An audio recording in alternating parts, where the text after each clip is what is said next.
Hey guys, today we are going to be talking about the energy balance equation and how that pertains to weight loss. So, in any scenario where we need to lose weight or want to lose weight, we need to have a negative energy balance, which means that we need to have a decrease in energy intake and we need to have an increase in energy output, or at least maintain that energy output. This equation can get very, very complicated, and I'm going to just go over the basic factors that you can actually have an effect on that is actually going to help you lose weight. So the first thing in regards to energy in, the two main things that are going to drive more energy in are going to be appetite and hunger. A big driver of both appetite and hunger are going to be short-term signals. So this might be actual hunger signals. This is when you haven't had food in your stomach for a long period of time and you feel the need to eat. It could be blood sugar. It could be various different things. But probably the biggest thing that I find with most people is going to be social cues and environment. So we're going to throw that in on the left side as well.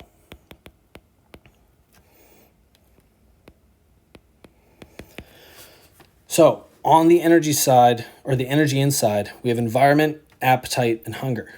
Now, out of these things, you can't really control appetite and hunger, but you can control your environment a little bit.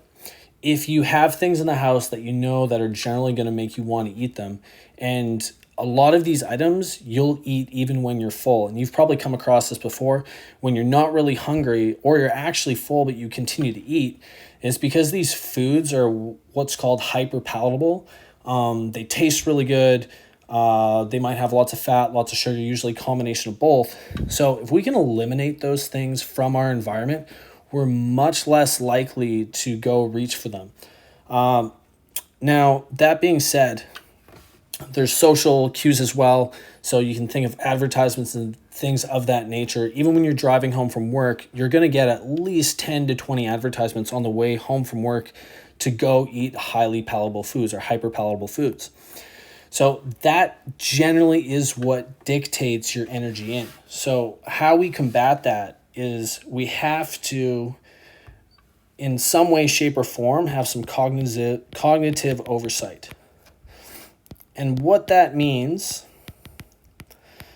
is that you need to actually think your way through these problems. A lot of times you're not actually hungry and you're just seeing social cues, and that's okay.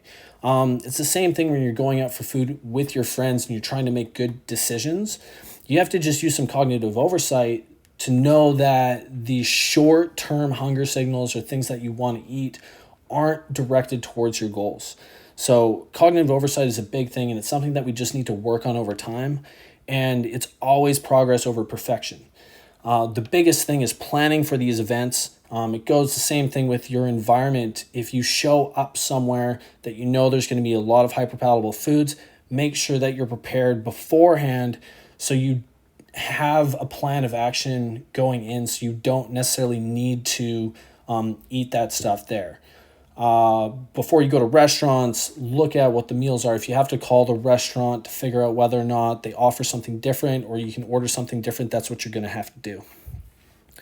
So we've gone through everything pretty much that is pertinent on the energy inside. Now, energy out gets a little bit more tricky, but we're going to go through this in as much detail as needed. So there's a couple different things here. First and foremost, resting metabolic rate, and that can be broken up into different parts I'm going to go through in a second. And we also have what's called thermic effect of food. We have non-exercise activity thermogenesis. What this is basically the amount that you fidget and move around throughout the day. This is not exercise. And this is a really, really big point because this is something that's kind of auto-regulated depending on how much energy in and how much energy out we are getting. And then we also have exercise activity thermogenesis, which is exactly what it sounds like. It's just exercise. So we're going to start with RMR, your resting metabolic rate, and kind of break that down into the different segments of that. So with RMR, the things that affect it are going to be age, your sex, your lean body mass, also your hormones, and lastly, genes. So we only care about the things that you can actually control. So we can't control your age, okay? We can't control your sex. We can do something about your hormones with food and exercise, but we can't do anything with your genes. So if we look at this from things that we can actually make an impact on, we can impact lean body mass and we can impact our hormones. I think the big thing that we want to talk about here is going to be lean body mass. Lean body mass is going to be super important because if you increase your lean body mass, technically you're going to be able to increase that resting metabolic rate. Now, age, sex, and genes don't have that big of an effect on your resting metabolic rate. And to be completely honest, neither does your lean body mass or your hormones if things are in working order. Like increasing your lean body mass is not going to really boost up your resting metabolic rate, at least not in a deficit setting, because we're only going to be able to put on so much muscle mass when we're on a deficit. That's a little bit different if we're going into a surplus or into a maintenance phase and trying to build some muscle and then going back into a cut. So all of these things kind of play into this resting metabolic rate, but the big thing that we need to focus on is that lean body mass. We want to maintain that at a minimum. So with lean body mass, I'm just going to kind of draw this out here. So say that you started at 100 pounds of lean body mass. Say that you went through cut and you weren't getting adequate protein. So this is partially why protein is so important. And you drop 10 pounds total. So you're minus 10 pounds. But out of that 10 pounds, you got minus 5 pounds of lean body mass. Okay, so we lost 5 pounds lean body mass, and unfortunately, you didn't stay on track, and then you kind of yo-yoed back up to your same weight. So we actually decreased our lean body mass by 5 pounds, but we jumped back up an extra 10 pounds. Okay, now say that you did this again, and you lost 10 pounds, but we lost an additional 5 pounds of lean body mass because we weren't doing any sort of resistance training and we weren't eating adequate protein. So now we're at minus 10 pounds of lean body mass. 10 pounds of lean body mass is a big deal. And if we're not weight training, we can lose up to 40. Sometimes we even see up to 60% of your total weight loss being from lean body mass. So that is going to drop your resting metabolic rate and overall how many calories that you can consume. So that's why resistance training is so important while we're in a deficit. So this would be considered yo-yo dieting. So this is when you constantly go up and down and eventually you're just kind of wasting away. And that's not what we want to do. We want to maintain as much lean body mass as possible. So resting metabolic rate, summary, we really want to focus on lean body mass. With hormones, that is a very complex topic, and you have all the different axes and hormone axes working in coordination with one another. The big thing here is that you just need to be getting adequate nutrition and making sure that you are exercising in order to maintain your hormonal levels. From there, really cool thing that we're going to talk about is thermic effect of food. So all food generally is going to be somewhere between 10 and 25% TEF, which means that 10 to 25% of all the calories that you intake are going to be burnt off as heat. That's why it's on the energy outside of the equation. So at the 10% side, this is generally going to be processed, like basically calorie dense, but nutrient not dense foods. So we generally want to have nutrient dense foods that take up a lot of room. So if we look at this from a time perspective, so if you're eating processed foods at 10% versus 25%. So that's a difference of 15%. Okay. And if you're eating, say, a diet of 2,000 calories, okay, I'm just randomly picking 2,000 calories. So 15% of 2,000 calories over an entire week. So if you think about this in terms of per day and then per week and then over an entire span of a program, say 12 weeks. So 2,000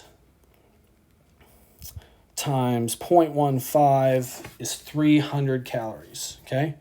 So this is going to equal 300 calories. All right, so that's per day. So in a week, that's 2,100 calories.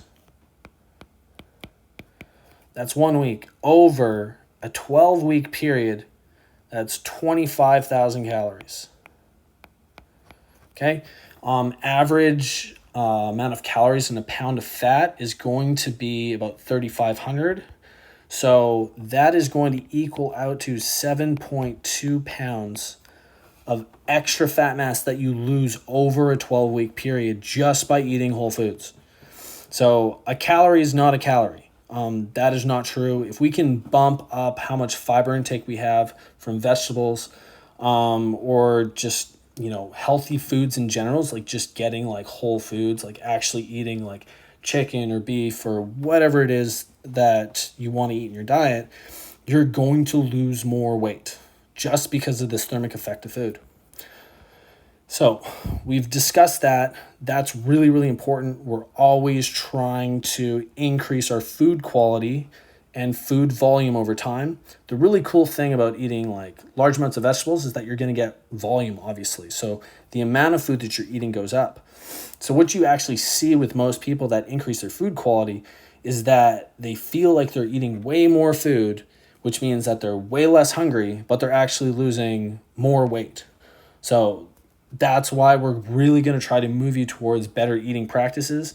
I like to think about having, 80 to 90% of your diet be made up of whole foods, and then allowing yourself to have treats and controlling those things, because you definitely are allowed to have those foods that you really, really, really enjoy eating.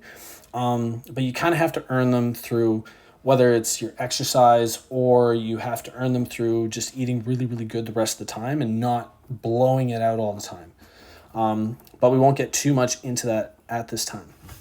So a major factor when we're talking about weight loss is going to be this NEAT component. So NEAT can make up to 30% of your total calorie burned in a day.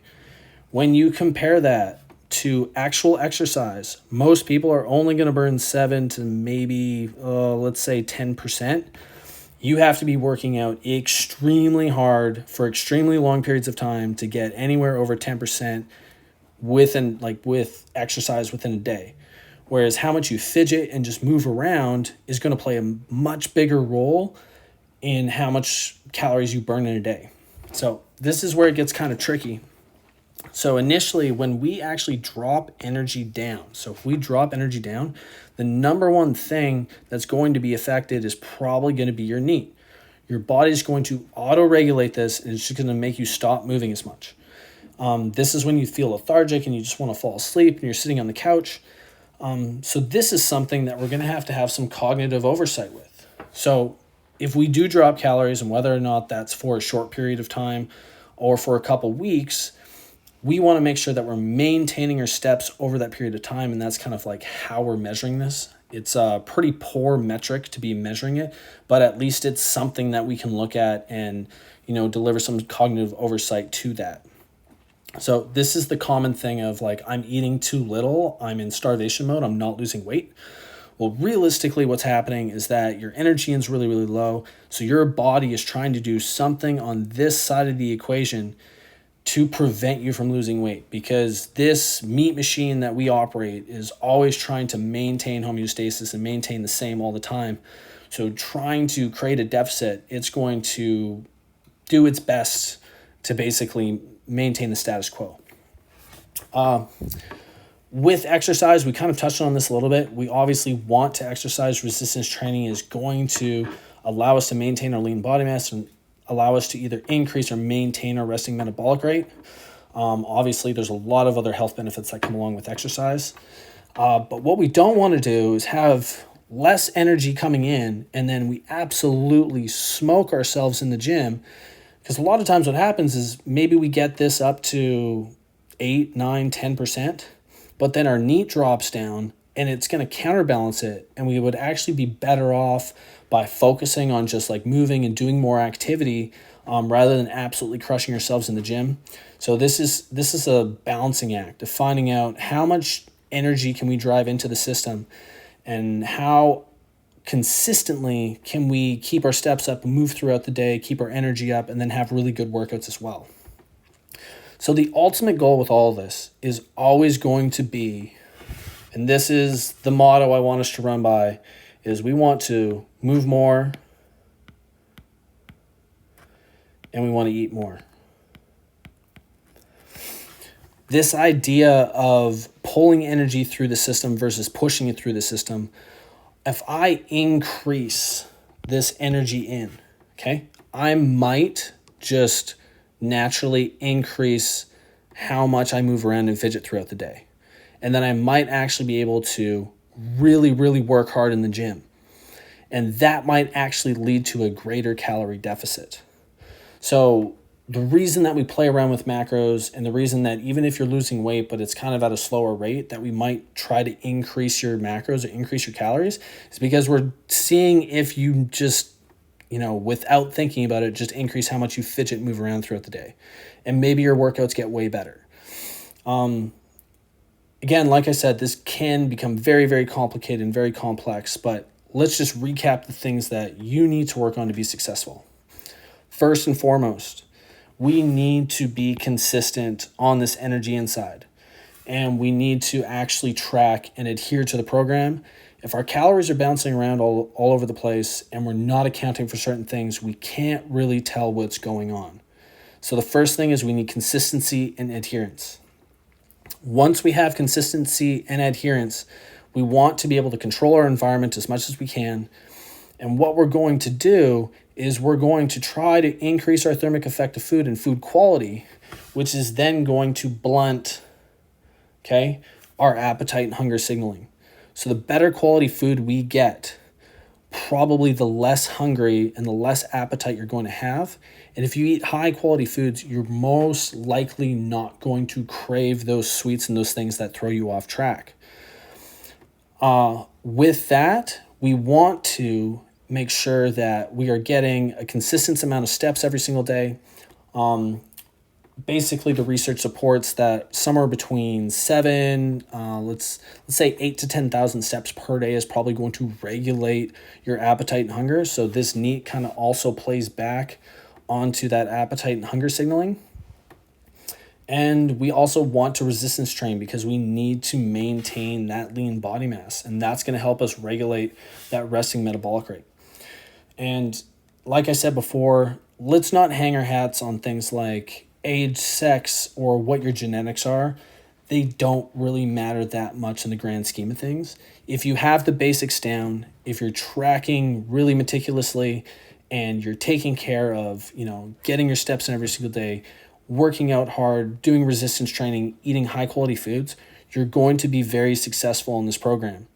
So hopefully that answers a lot of questions that you have. If you do find yourself a little bit confused with this, feel free to reach out. But I think this covers most of what I want to get across. Hopefully you guys enjoy this video, and I'll talk to you soon.